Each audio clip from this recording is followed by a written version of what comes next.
కూడా చెప్తాను, నేను ముఖ్యం కాదు, ఈ రాష్ట్రం ముఖ్యం. నేను శాశ్వతం కాదు, ఈ రాష్ట్రం శాశ్వతం. అలాంటి ఈ రాష్ట్రాన్ని ఏ విధంగా మనం ముందుకు తీసుకుపోవాలో ఆలోచించవలసిన బాధ్యత. ఏదో ఇక్కడ అందరినీ మనల్ని ఇబ్బంది పెట్టారని నేను మాట్లాడడం లేదు. మీ అందరికీ ఇబ్బంది ఉంది, నన్ను ఇబ్బంది పెట్టారు. సరే, భగవంతుడు మనల్ని కాపాడాడు, అది వేరే విషయం, చరిత్ర. కానీ అందుకే నేను చాలాసార్లు మీటింగ్లో చెప్పాను, ఎవరు రాజకీయాల్లో ఉన్నా పర్వాలేదు, కానీ ఇలాంటి వ్యక్తులు రాజకీయాలకు అర్హత లేదనేది నా అభిప్రాయం. ఇప్పుడు కూడా స్ట్రాంగ్లీ ఆ విషయమే ప్రజలకు చెప్తున్నాం.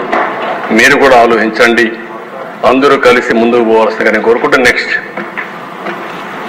ఇప్పుడు way forward.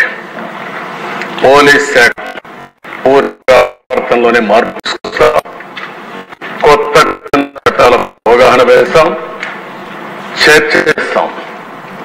Law and order ఎందుకు అవసరం, లా అండ్ ఆర్డర్ యొక్క ప్రాముఖ్యత ఏంటి, లా అండ్ ఆర్డర్ ఉంటే ఏమేమి లాభాలు వస్తాయి అన్ని కూడా చర్చ చేస్తాం.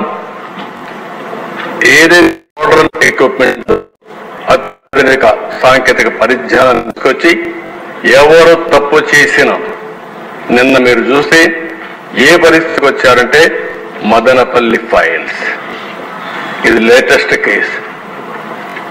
అక్కడ సిఎస్ అందరూ ఉన్నారు, దగ్గర దగ్గర 2000 ఫైల్స్ కాల్ చేశారు, అన్ని రిట్రీవ్ చేస్తున్నారు ఇప్పుడు.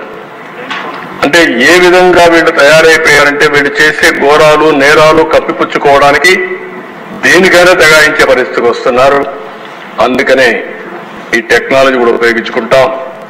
గంజాయి మారక ద్రవ్యాల బెడదపై పోరాటం చేస్తాం,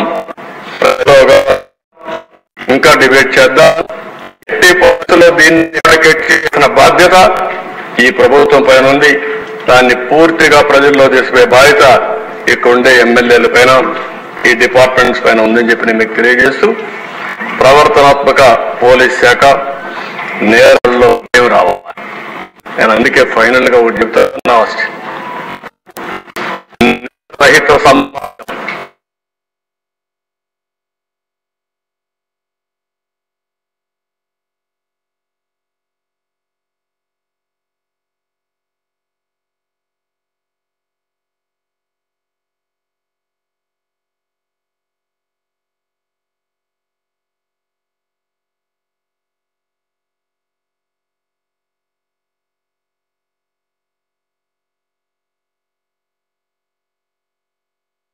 మీరు ఫేస్ చేసే పరిస్థితి వస్తుంది. లా అండ్ ఆర్డర్కి అభయడగండి, చట్టాన్ని గౌరవించండి. లా ఆఫ్ ది ల్యాండ్ ఉంది. అదే సమయంలో నేరస్తులు కూడా రాజకీయాల్లోకి వచ్చి నేరాలు ఘోరాలు చేయడానికి రాజకీయం ముసుగేసుకుంటే మాత్రం ఆ రాజకీయం ముసుగు చేసి ఎవరైతే నేరాలు చేసిన వాళ్ళని నేరస్తులుగానే ట్రీట్ చేసి పనిష్ చేస్తామని చెప్పి కూడా ఈ హౌస్ లో మరొకసారి మీ అందరికీ తెలియజేసుకుంటూ, 5 ఏళ్లలో జరిగింది ఇది. దీనికి ఒకటే పరిష్కార మార్గం, ప్రజా చైతన్యం. ఆ ప్రజా చైతన్యంతోనే ముందుకు పోయి ఒక ఆంధ్రప్రదేశ్ రాష్ట్రం పీస్ఫుల్ స్టేట్, ఒక డొసైల్ గా ప్రతి ఒక్కరు కూడా ప్రపంచంలోనే